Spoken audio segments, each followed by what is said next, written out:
اپنی مال اپنی جان حضور پر خرچ کرنے کا جذبہ اس پر قائم رہے. حدیث میں آتا ہے احد کا ہی میدان کسی غزوہ میں نبی علیہ الصلوۃ والسلام کے آس پاس 5 انصار صحابہ. دوسری حدیث نبی علیہ الصلوۃ والسلام نے جب دیکھا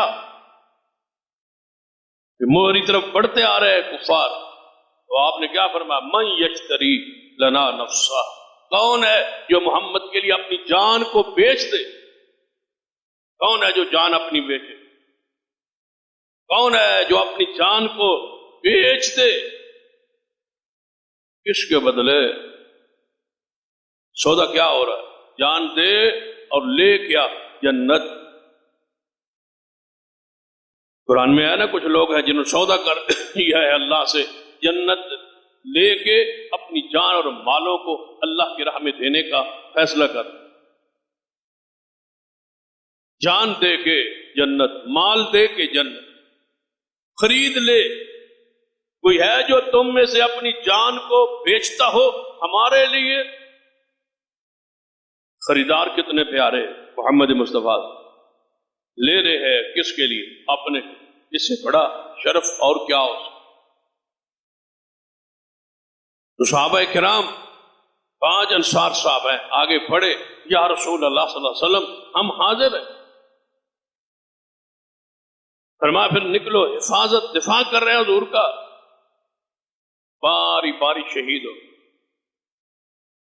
آخری ان 5 میں سے سیدنا زیاد بن سقن رضی اللہ تعالی 70 زخم آئے، تلواروں کے اور نیزوں کے تیروں کے 70 زخم کھائے سیدنا زیاد،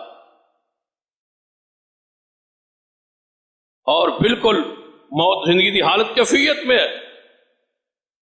صحابہ کرام پاس ہے، آخری کیفیت، سکرات ہے، روح نکل رہی ہے، جان نکل رہی ہے، زخمی ہے. تو فرماتے ہیں کوئی خواہش، کوئی تو ہماری خواہش ہو، کوئی چاہت ہو. یہ ہے وہ اسلام، یہ ہے وہ تقاضا جو اسلام چاہتا ہے. زیاد بن سکن صحابہ کیا پوچھ رہے ہیں؟ کوئی جاتے جاتے کوئی خواہش ہی بتا دو. فرمایا خواہش کیا کہتے ہو؟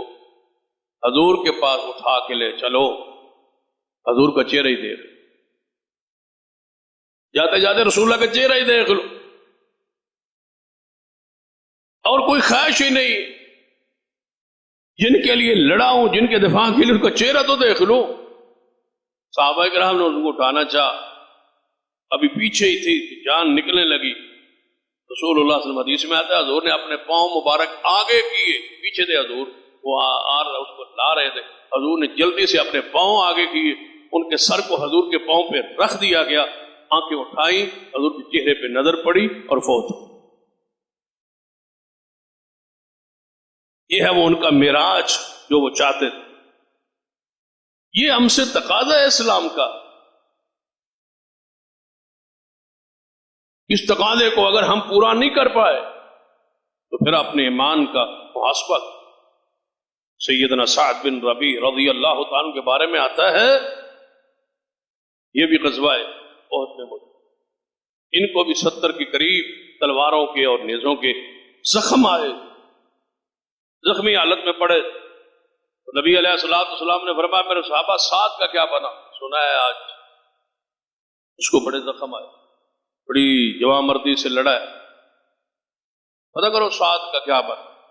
اور جہاں بھی سعد پڑے نا، پڑا ہوا ملے نا، زخمی ملے، اسے محمد مصطفیٰ کا سلام کہنا، میرا سلام دینا، اور سعد کہنا میری طرف سے.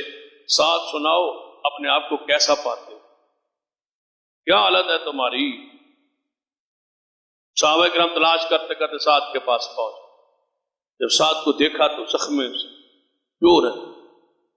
کیا فرمایا؟ سعد رسول اللہ سلام کہہ رہے، حضور سلام دے رہے اور پوچھ رہے ہیں سناؤ کیسے اپنے آپ کو پا رہے ہو زخموں میں؟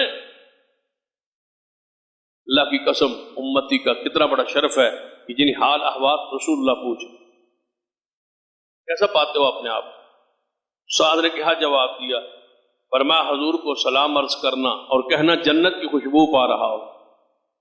آسان نہ ہونا حضور، میں تو جنت کی خوشبو پا رہا ہوں. یہ حضور کو سلام دے دینا، حضور کو اس سوال کا جواب کہ کیسے اپنے آپ کو محسوس کر رہے ہو، کہہ دینا کہ جنت کی خوشبو پا رہا ہو. اور اگلی بات میری قوم انصار سے کہنا، میری قوم انصار سے کہنا، میری برادری کو پیغام دینا کہ ساتھ پیغام دے رہا تھا اس ہستی کے دفاع سے کہیں غافل نہ ہو جائے. محمد مصطفیٰ کے دفاع کرتے کرتے شہید ہو جانا، وگرنہ اللہ کے سامنے کوئی جواب نہیں دے سکو گے اگر محمد مصطفیٰ کو کوئی تکلیف پہنچی.